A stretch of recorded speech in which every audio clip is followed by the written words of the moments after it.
Today on Blue 58, the Packers have one more OTA practice to go, and then the offseason is all done. The next time we'll see the Packers on the field will be training camp. But that doesn't mean the Packers are done building their roster. I have 3 free agents at one position in particular that I think are at least worth considering. Blue 58! Hello and welcome to another episode of Blue 58, the one and only podcast of thepowersweep.com. I'm your host, John Meerdink. Very happy to be with you here for another episode. Allen Lazard is back in Green Bay. He has signed his second round restricted free agent tender, guaranteeing him about $4 million for the upcoming season. This was a foregone conclusion, but it is good to see it done. Went right down there to the bitter end. He had a deadline of June 15th before the Packers could start taking money away from that deal. But I don't think that was ever really going to happen because he signed, and now he is back in the fold for the Packers for 2022. Will there still be a long-term contract extension? I don't think so. I think the Packers are going to want to wait this out and see what happens, especially given their younger receivers on the roster as they try to develop and move that position group into the post-Davante Adams era.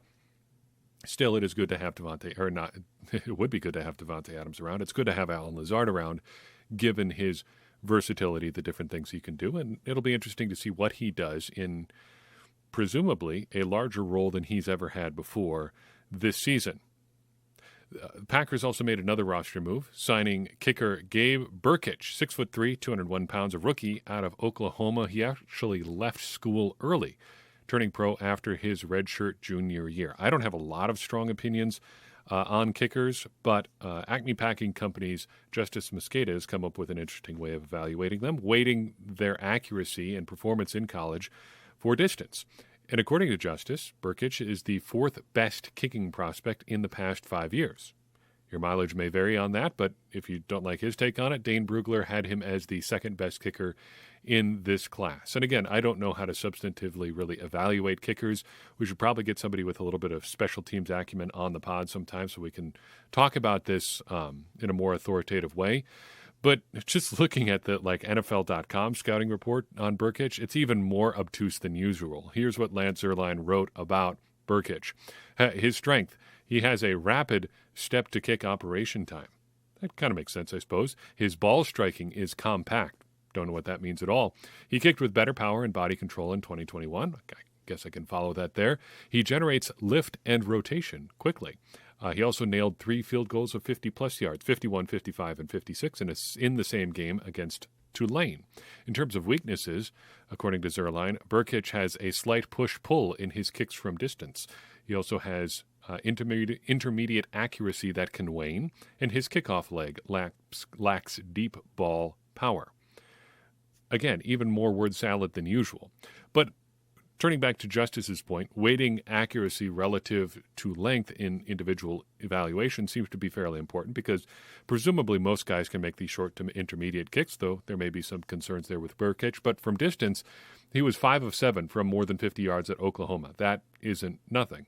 It's a pretty good conversion rate from that distance. Overall, I don't know how serious the competition is for Mason Crosby, but I think it is worth noting that the Packers have now brought in 3 different kickers to kick along with Crosby in the past 2 years.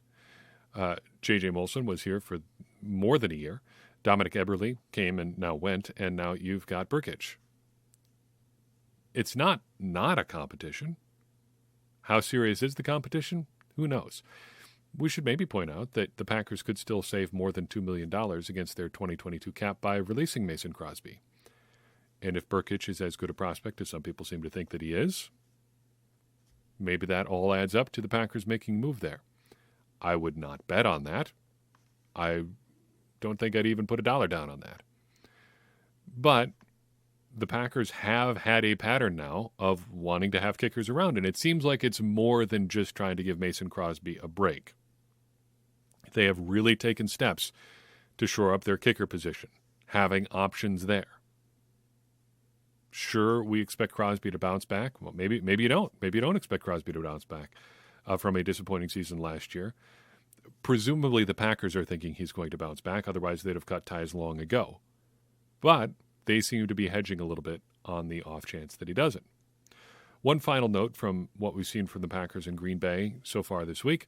Matt LaFleur says he is expecting David Bakhtiari to be ready for the start of training camp. That is good to hear. And I think in light of that, we can be cautiously optimistic about his prospects for 2022, given that news.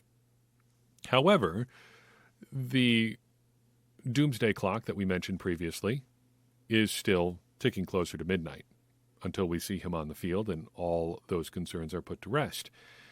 And I think we should stay, though cautiously optimistic again, I think we should stay in believe it when we see it territory. It's great that people want to say nice things about David Bakhtiari. It's great that he appears to be putting in all the necessary work to get back on the field. That's absolutely what we would expect from him. And given who he has been as a player to this point in his NFL career, I don't think there was ever any reason to expect anything less than that from David Bakhtiari. But we need to see him on the field in training camp, in preseason games, probably not in preseason games, but confidently saying, yes, I am going to be ready for week one before I think we can really put these concerns to rest.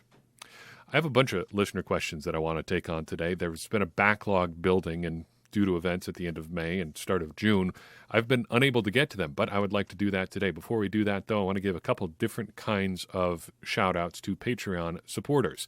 Now, the thing that I consistently mention about Patreon support is your access to the Discord server. And I think one of the best things about that server is that you get to interact with a bunch of different people who have different interests, different backgrounds. Two that I want to shout out today, both I've mentioned previously on the podcast, but Mike Rohde is an illustrator, a designer, and he has shared some of his work in that Discord server.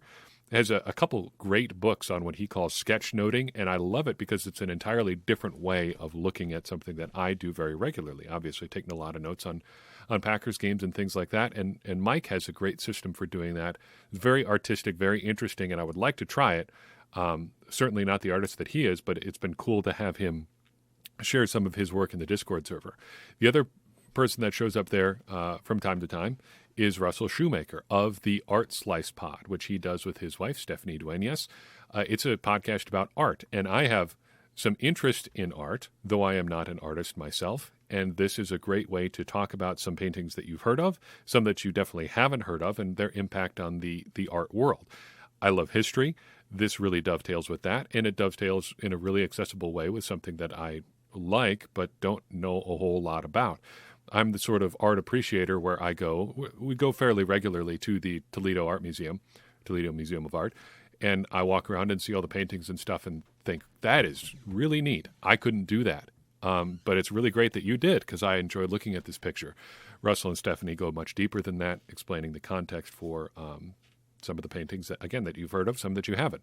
You have the opportunity to interact with people like that in the Discord server, and we do a good job, I think, of sharing interests that maybe go outside of football in there, too. It's a really cool community, and I hope you consider becoming a part of it by heading to patreon.com/thepowersweep.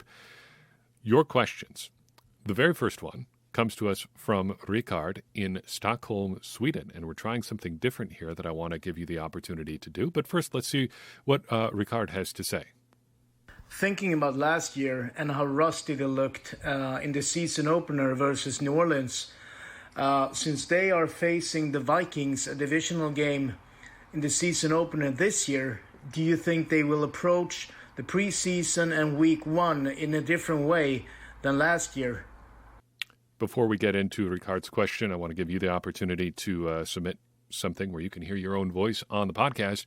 Hit us up with a voice memo at thepowersweep1959@gmail.com, and we'll be sure to include your question in the show if that's something that you would like to do. We'd love to get questions on the show in a different sort of way, so give that a shot. I'd love to play that audio on the air. So, to Ricard's question, I think everything's on the table, and I think this is something the Packers definitely need to take a look at. After a couple of situations last year, you had two situations where the Packers and Matt LaFleur approached rest and conserving people in two very different ways. Last year, the Packers and LaFleur went very light in the preseason, both offense and defense. Aaron Rodgers obviously didn't play in the preseason, but most of the Packers starting defense didn't play either. And wouldn't you know it, the Packers came out very slow in week one. Now, we've got the correlation and causation question. How much did those things really have to do with one another? I don't know if you can get a definitive answer there, but I think it's at least a data point in one part of that discussion where you say, hey, maybe we should look at doing things a little bit differently. Last year, LaFleur also had actual players on the field playing meaningful snaps in Week 18. Nobody of note got hurt except for Marquez Valdes-Scantling, which ended up being quite a big deal, wouldn't you say? So, to the question of rest and conserving players and things like this, I think this is a situation where Matt LaFleur's philosophy perhaps deserves a little bit of scrutiny and presents an opportunity for reevaluation. I think we are going to see more Packers players on the field in the preseason this year. I think Aaron Rodgers pretty much has to play some snaps this year given the turnover at the Packers skill positions. You've got a bunch of new guys out there, and you've got an offensive line that's going to be configured differently too. I think that unit needs to be together at some point in the preseason. It may not be a lot of snaps. It may be 15 to 20 on a couple of drives, but I think it is worth getting those guys out there. We have talked about the idea of practicing practice before. One of the things that I enjoyed the most about playing college football was the practice. It was practicing everything that you're ever going to do, including practice. So before training camp even started, my freshman year, our coach took everybody out on the field. It says we're going to walk through what a practice is like. So here's where everybody stands in warm-ups. Here's where everybody goes when it's time for position groups. Here's where it goes, or here's where everybody's going to go when it's time for starting offense to go against scout defense and scout defense to go against starting offense, so on and so forth. And you just walk through all of those things. This is kind of like that. Getting an opportunity, even if you don't need the reps, if you're Aaron Rodgers, to just get out there with everybody. And I think there's a case to be made that the Packers should do that just because of the amount of turnover that they're going to have on their offense. Next question comes from Ray Sebe, and it's one of two that we have about Marquez Valdes-Scantling. So he asks, MVS's abilities are still kind of odd to me. How many players in the league can do what he does? He's like the modest budget version of Tyreek Hill, but only one aspect of Tyreek. I think you kind of hit the nail on the head there. MVS had tremendous game-breaking speed, and so does Tyreek Hill. The unfortunate thing is MVS, by and large, pretty much only had that. He was one, well, we've seen it statistically. You can break it down any number of ways, but one of the best ways that you can look at his impact is just looking at yards per catch. He led the league in yards per catch in 2020. In 2021, things still went down, but in terms of like yards per target and yards per catch, he was always up there right at the top. Unfortunately, there's a flip side to that, where if you look at his catch rate relative to his targets and relative to yards per catch, he was one of the worst in the league. You can slice it a whole bunch of different ways, but his catch rate on deep balls was not great. Even compared to comparable guys who got comparable amounts of deep balls thrown their ways, he just didn't catch a whole lot of them. Now, maybe that's a quarterback thing. Tend to think not with Aaron Rodgers. But part of his skill set was being a relatively inconsistent guy with the ball in the air. Pretty unique guy. And he presents a pretty unique replacement situation for the Packers. They've got to replace one specific thing in their offense. And the question of whether or not they have the guys to do it, I think, is going to remain open for some time. Not a very long time, because here comes the jet sweep guy with a question along those lines. He asks, is it safe to expect MVS-type utility as a floor for Christian Watson this year?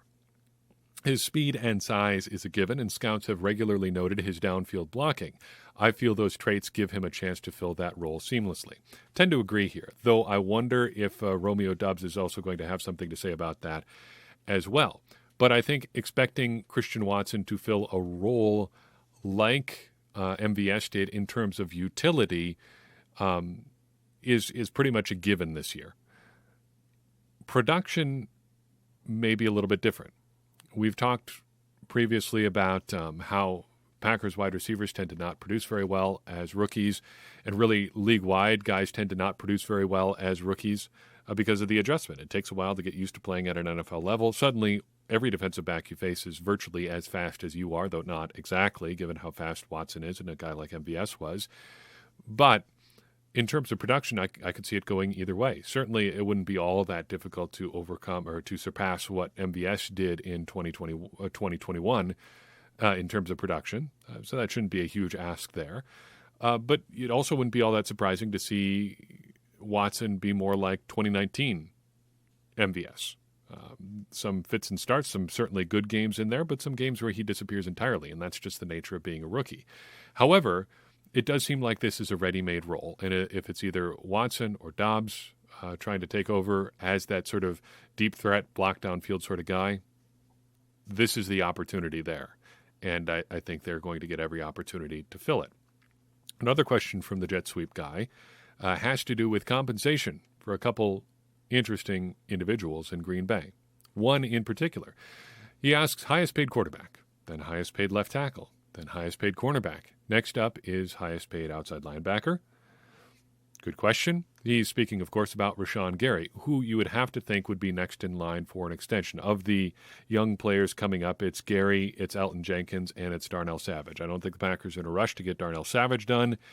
And Elton Jenkins, though he's in the conversation, is going to be complicated. First, he's coming back from the ACL injury, but also good luck figuring out his market value.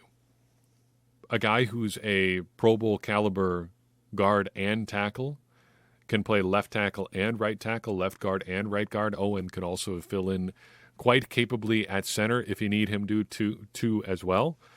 So I think his value boils down pretty much to just one word, expensive. But beyond that, how do you figure out what to pay him? I don't know. So Rashaan Gary might just be next in line first because he's the premium position player there, sure, but also because it's simpler to figure out his deal than anybody else's.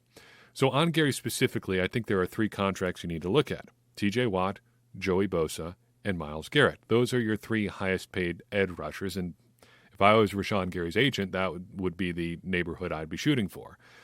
Very different structure for these three guys, though. Watt leads in average per year, pulling in just over $28 million.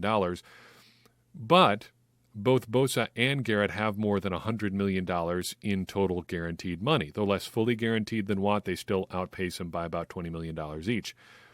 Fully guaranteed money, Watt gets $80 million, but in terms of total guarantees, Bosa and Garrett take the lead there. Presumably some roster bonuses near the back end of their contracts bump that number up a little bit, but they're still ahead there. The question is, which matters to Gary? Average per year or those guarantees? If you're young enough, I think you can stick those back end guarantees in there, even if you know you're never going to get them, thinking that you're going to get an opportunity to get another contract extension at some point. And that, I think, could factor in for a guy like Gary. He could also just say, hey, I want the fully guaranteed money, even if I have to take a little bit less of it to make sure that I get what's mine right now. I don't think that Gary is going to be getting one of those type of contracts right now, but he'd probably be in the next tier of guys after those three right now, maybe in the $50 to $60 million fully guaranteed sort of range. But I think he's probably betting on a huge year this year, and I think there's good reason to think he's going to have a huge year this year. And if he does, he and his agent will definitely be arguing, okay, I need to be in that TJ Watt, Joey Bosa, Myles Garrett sort of neighborhood. Maybe not the very top, but I'm at least shopping for a house near where they live. He's been right up there in terms of, pressure rate stats for years now. On a per play basis, he's right up there with anybody in the league. And if he starts, converting those regularly to sacks, like if he ends up with, 12, 13, 14, 15 sacks this year, the big money is going to follow. Took a look back in the history books. Other than guys they've signed as free agents like Preston and Zadarius Smith, or discounting Preston Smith's recent extension or reconfiguration of his contract, which I think is an entirely different animal, the last big Packers extension at edge rusher was Nick Perry, who the Packers signed to a 5-year, $60 million deal about 6 years ago now, $18.5 million guaranteed for Perry, which seems like an absolute steal now. It's amazing how things change in just half a decade or so. I would much prefer the Nick Perry contract for Rashaan Gary, but that ship has long sailed because that's just not where the market for edge rushers is anymore. Things just keep going up and up and up. Carl Anderson asks, what would it require for Quay Walker to become a Micah Parsons type of player that could line up all over the field? Mike linebacker, will linebacker, outside linebacker, edge type, nickel linebacker off the ball. In other words, someone that could cover and pass, stop the run, or go after the quarterback. What would it require from him as a player and the Packers D as an organization? They've got similar athleticism, but play style, football IQ, and scheme may differ.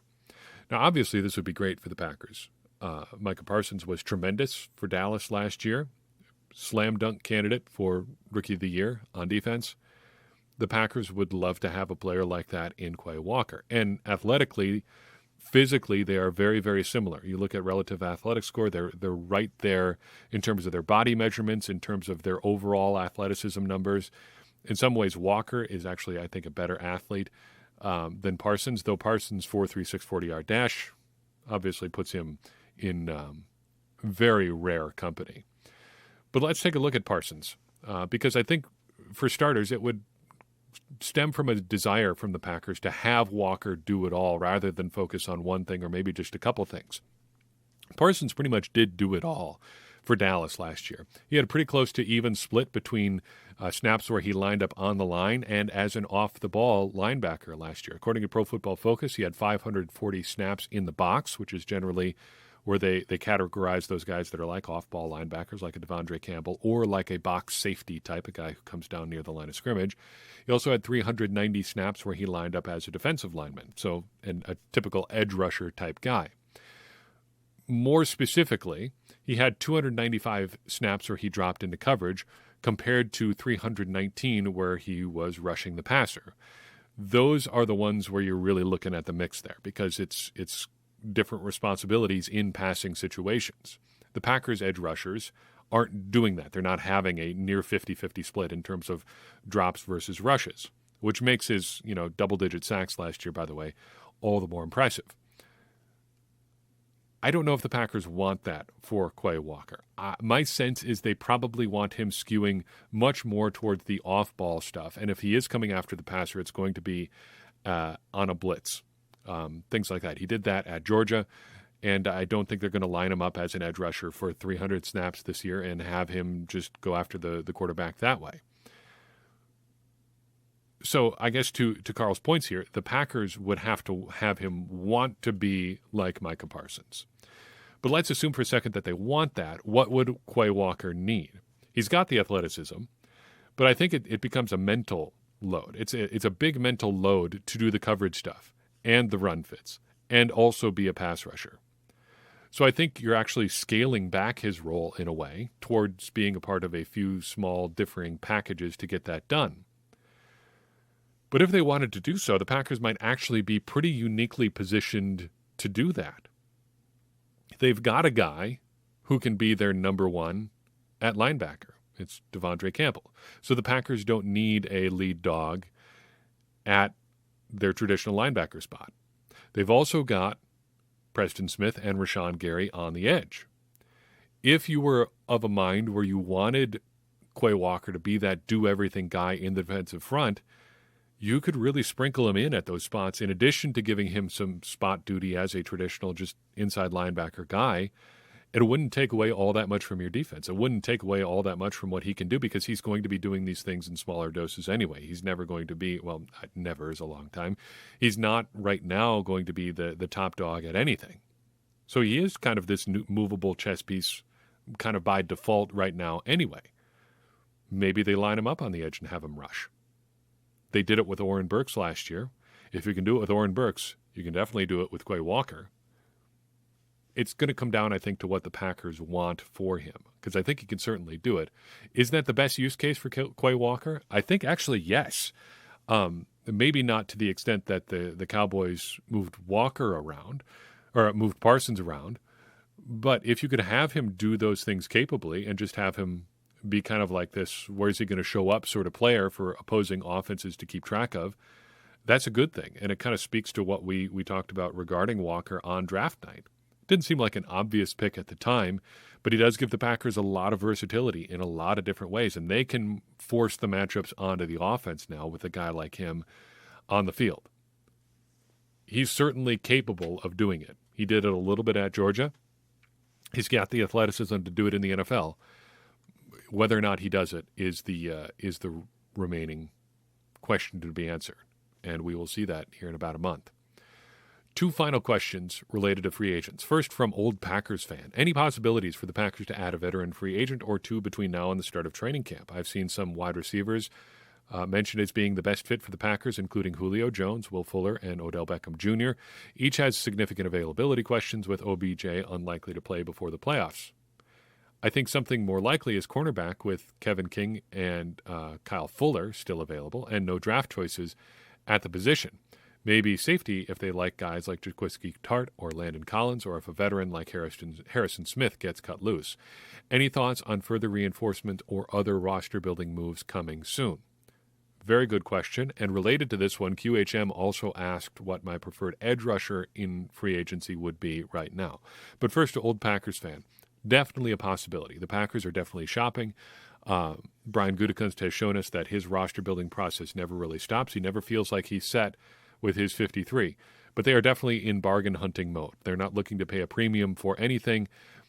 If you're looking at it as a trip to the grocery store, you're at the point in the shopping trip that you're looking for store brand stuff that you might have forgotten you need. Oh, yeah. The thing that I always end up grabbing a couple more of is like sandwich bags. It always seems like we are running out of sandwich bags. So pick up a couple, whatever store brand sandwich bags that we need.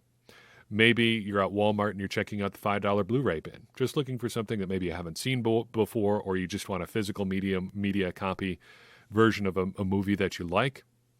I don't know. I'm not going to judge. You're looking for value, but you're not looking to spend a lot of money.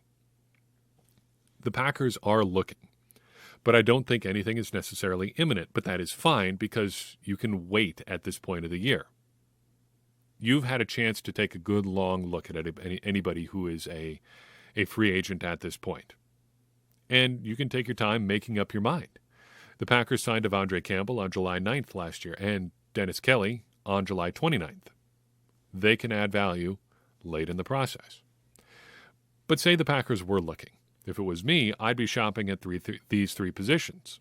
I'd be looking for wide receivers, just looking for that perfect deal who's a veteran that can give me a little bit more than what I've got right now. I'd be looking at edge rushers.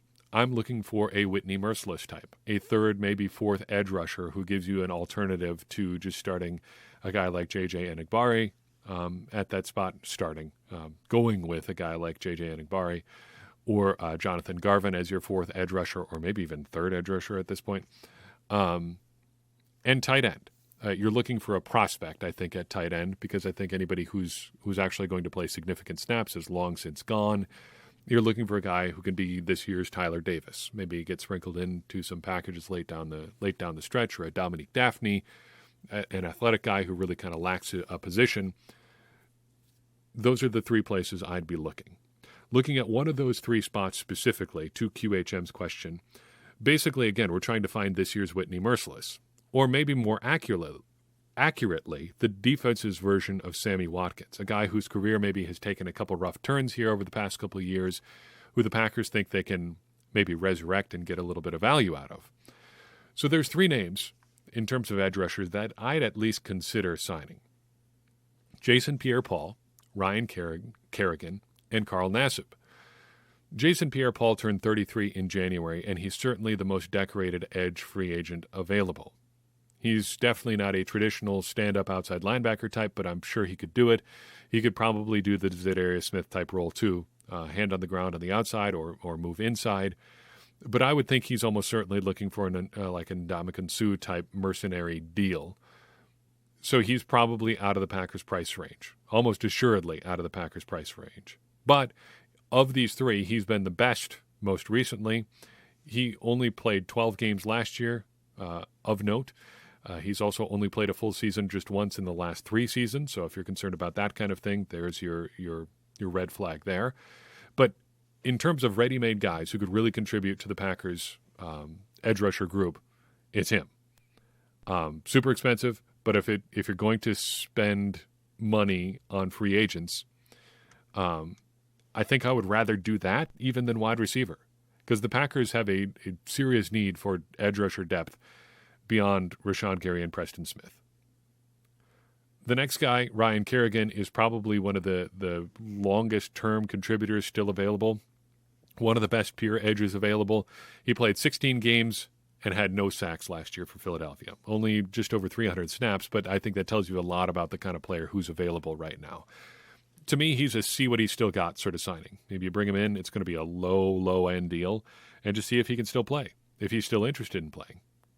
I didn't Google to see if he had retired or anything. I just looked at a list of available free agents. Whitney Merciless was on the list. We know he's not available. He is retired. Maybe Kerrigan is in that category too. But if he is interested in playing, he might be worth a look. The third guy is intriguing is probably too strong a word. Interesting, maybe due to his physical dimensions more than anything else, but interesting. Carl Nassib. Relative to the rest of the list, he is still pretty young at 29, and he's absolutely huge, 6'7", 275 pounds. To me, this is emblematic of the sort of signing I'm looking for. I'd rather have a real NFL player than a rookie or Jonathan Garvin as my third or fourth edge signing. He's not a guy you're going to bring in to set the world on fire. He's a guy who's going to be a known commodity on your depth chart. Again, not going to set the world on fire. You're not looking for him to set the world on fire. You just need a known commodity, a guy you know can play at the NFL level, and Nassib is that. I think you could do worse there. The Packers certainly are rolling the dice there on whether or not they can. But that type of signing, I think, would be worth exploring for the Packers. I'll throw you one other name to watch here, just because if you're looking for a reclamation project, this might be it. The 49ers say they are going to part ways with Dee Ford at some point in the relatively near future. He ended the last 2 seasons on injured reserve with a variety of injuries, and he has played more than 325 snaps in a year just once since 2017. Now, the 2 times in his career that he's played at least 15 games, he's had double-digit sacks. He's been very, very good. But he hasn't been that player consistently pretty much ever, and he certainly hasn't been that kind of player in a while. If you are into the stock market analogy of buy low, sell high, when it comes to Dee Ford, you really can't buy much lower than him right now. But if he became available, I think you'd at least have to have a conversation. If you're going to do the what does he have left sort of conversation about Ryan Kerrigan, you can have that about Dee Ford as well. Maybe he's interested in a reclamation tour for his own career in Green Bay. If injury concerns are a thing for you, you are all the way out on Dee Ford. But given how highly he was thought of in both Kansas City and San Francisco, despite his injuries, I don't think you can rule it out entirely. So I've got for you in this episode, I'm very happy to give you a little bit extra in this one. Just again, I feel bad though. We were going to take time away because of what happened in late May and early June. I want to be back in the swing of things, and I'm grateful to be getting back into the podcast studio and giving you a regular flow of content because it's fun to do, and I enjoy doing it. So hope you enjoyed this show, a little bit extra in this one. If you enjoyed it and you think there's somebody else in your life who would enjoy it too, go ahead and share it with them. That's the number one way we grow, and I would appreciate it if you would help us continue to do that. Doing that is also going to get more people involved in this conversation that you and I are having about the Green Bay Packers, which in turn is going to help all of us become smarter Packers fans. And as I always say, smarter Packers fans are better Packers fans, and better Packers fans are what we all want to be. I'm your host, John Meerdink. We will see you next time on Blue 58.